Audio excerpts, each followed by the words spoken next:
Beginilah hari-hari Pipik Diah Irawati melewati kesendiriannya tanpa kehadiran pasangan jiwanya, almarhum Ustadz Jeffrey Al-Bukhari yang telah meninggalkan dirinya lebih dulu pada Jumat dini hari kemarin akibat kecelakaan tunggal. Ditemani sahabatnya yang juga penyanyi Rosa, Pipik memutar kembali video yang menampilkan almarhum saat memberikan tauziah. Ada segurat duka yang tak bisa ia tutupi. Inilah rindu yang mesti ia tanggung seumur hidup akan sosok orang yang terlanjur menjadi belahan jiwanya. Allah jualah yang telah menjadikan hidup. Jadi pasti orang-orang seperti itu adalah Rasulullah. Itu Rasul.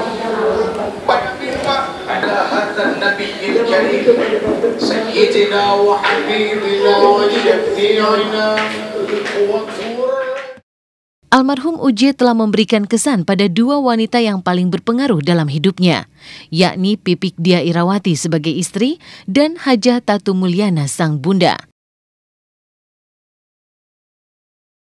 Sebagai ibu, Hajah Tatu Mulyana ingat betul ketika kali pertama almarhum Uje memperkenalkan Pipik yang saat itu menjadi seorang model sebagai calon istrinya. Entah apa yang terlintas dalam benak sang bunda. Tiba-tiba saja ia mengajukan 4 syarat pada calon menantunya itu. Sebuah hal yang tidak lazim, karena biasanya pihak wanitalah yang mengajukan syarat pada calon suaminya. Mi duduk tempat tidur, Pipik sama Uje di bawah. Terus Pipik yang buka suara. Mi, Pipik pengen nikah sama Uje. Pengen nikah. Apa nggak salah, saya bilang. Soalnya kan Uje lagi begitu. Ternyata Pipik sama Uje itu sudah kenal lama. Pokoknya ini itulah Pipik udah ngerti aja masalah Uje. Saya perasaan Umi tuh diantara ya apa tidak, benar apa enggak sih ini anak pada ngomong gitu. Soalnya kan namanya nikah itu kan nggak boleh sembarangan. Umi minta syarat. Nama kisahnya, kok saya minta syarat? Kan mestinya dari pihak perempuan dong, bukan lelaki. 1, bilang Uje sama Pipik, Umi minta jangan sampai tertinggal sholat 5 waktu. 1 rakaat. Itu kunci ke segala-gala keselamatan kebahagiaan kita dunia akhirat. Yang kedua, nah ini mungkin Pipik juga rasa masih berat dulu.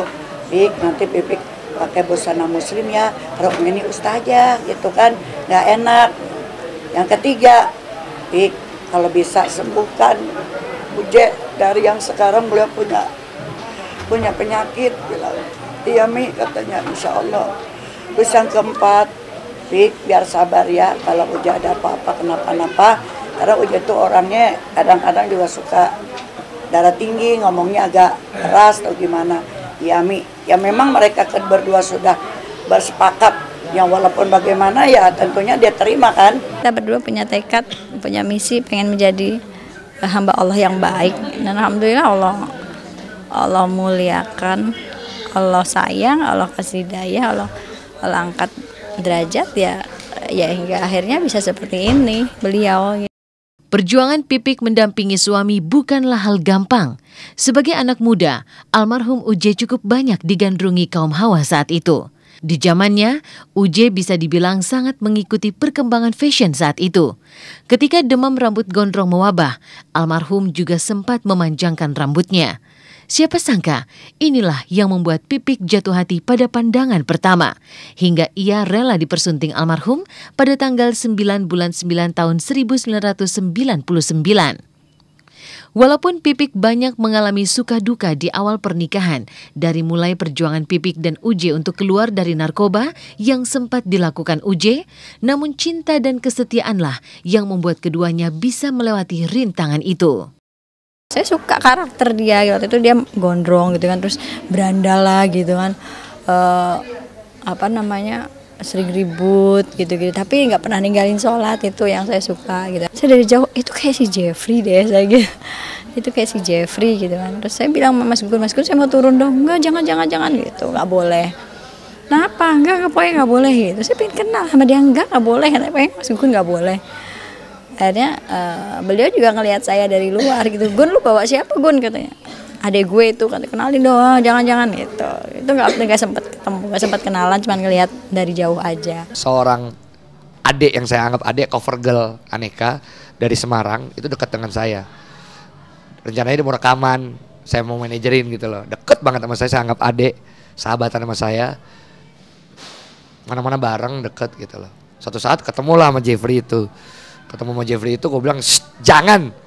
Dia tukang tikung udah playboy abis, jangan, nggak boleh kenal sama dia. Tapi kayaknya ada benih-benih asmara berdua. Nah satu waktu ada buka puasa bersama, Jeffrey ada, mau gak mau dong kenalan sama tuh cewek. Akhirnya udah pasrah lah, kenalin deh, pasrah. Nah namanya jodoh, gak lari kemana, cewek itulah akhirnya jadi istrinya Jeffrey Al-Bukhori yang bernama Pipik. Ketemu lagi pas Ramadan, saya ada acara buka puasa sama anak-anak model di rumahnya Pak Ponco Sutowo ya. Terus di situ beliau datang sama Mas Gugun juga, tapi kondisinya udah, maksudnya bukan gondrong lagi rambutnya udah potong pendek gitu. Terus di situ kamu Jeffrey ya, saya bilang gitu. Iya, terus udah tukar-tukar nomor handphone. Biasalah kayak anak-anak remaja jalan. Mungkin dengan sosok beliau yang dulu ya sebagai candu ya, tapi alhamdulillah beliau mempunyai semangat bahwa masih banyak yang dilakukan dan Allah begitu sayang sama beliau, Allah muliakan. Akhirnya beliau seperti ini, bisa bermanfaat di depan orang lain. Ada banyak kenangan indah yang akan terpatri dalam memori Pipik. Barangkali kenangan itu akan menjadi obat rindu pada mendiang Uje. Pipik masih ingat saat ia dan almarhum suaminya bahu-membahu berjualan kue basah hanya untuk menutupi dapur mereka. Kebersamaan inilah yang tidak akan bisa ia dapati lagi. Kita pernah jualan kue berdua gitu kan, karena memang perekonomian kita gitu. Saya yang waktu itu bikin kue dadar kacang gitu, dadar gulung isi kacang coklat gitu. Terus subuh beliau yang goreng kacangnya, saya yang nguleknya, yang bungkusin. Itu kenangan yang nggak pernah terlupa. Barangkali tak pernah terpikirkan dalam benak Pipik jika ia dan suaminya akan terpisah dalam waktu yang sangat singkat. Di saat keempat anak mereka masih ingin berada dalam dekapan ayah dan bundanya. Takdir memang rahasia ilahi. Sebagai istri, cintanya pada sosok almarhum tak akan pernah pudar. Ia akan menjunjung betul kehormatan serta kesetiaannya pada sang suami. Untuk itu, selama 4 bulan 10 hari Pipik akan berdiam diri di rumah untuk melaksanakan amanat suami, yakni menjaga anak-anak. Kita kan sampai 40 hari insya Allah ya. Jadi terus 40 hari doa gitu, 40 hari. Dan saya kan di Islam pun juga ada masa idah. Ya saya yang harus tetap menetap di rumah gitu. Menjadi anak-anak di rumah gitu. Terus mengantarkan sekolah pun juga nanti biasanya supir yang mengantarkan sama si mbaknya gitu. Yang kemarin saya yang mengantarkan, tapi karena ini dalam Islam ada masa idah ya Mi ya. Iya. Jadi 4 bulan 10 hari. 4 bulan 10 hari saya harus melakukan itu. Harus menjaga diri, tidak boleh bersolek dan tidak boleh keluar dari rumah, senang-senang, tidak boleh bersenang-senang. Jadi ya memang harus menjaga anak-anak di rumah, mengajarkan mereka lebih taat lagi pada Allah gitu ya. Hingga kemarin ucapan bela sungkawa serta support untuk Pipik terus mengalir, termasuk dari kerabat, selebritis, juga teman-teman sekolah putra dan putri almarhum. Acara tahlilan pun masih terus bergema. Kumandang takbir, tahlil, serta tahmid tak pernah putus mengalir untuk mengantarkan tidur panjang almarhum Uje. Ada banyak cinta dan juga sayang untuk Ustadz Gaul ini. Sama dengan cinta yang dimiliki almarhum pada istri, anak-anak, dan juga keluarganya. Dari hati aku ya sayang. Allahumma salli alaihi wa sallim. Allahumma salli ala Sayyidina Muhammad. Di akhir hayatnya beliau masih memberikan kesan baik buat saya khususnya. Dan teman-teman kelihatannya semua dikasih kenang-kenangan gitu. Kemarin dia ngebahas begitu di meja makan sama Umi. Terus di surga nggak ada istri saya nggak mau, ya Allah kemana istri saya? Nggak mau, saya pergi dulu cari istri saya itu. Dari berharapnya semoga saya, anak-anak, orang tua, sahabat-sahabat kalian semua bisa berkumpul di surga. Amin.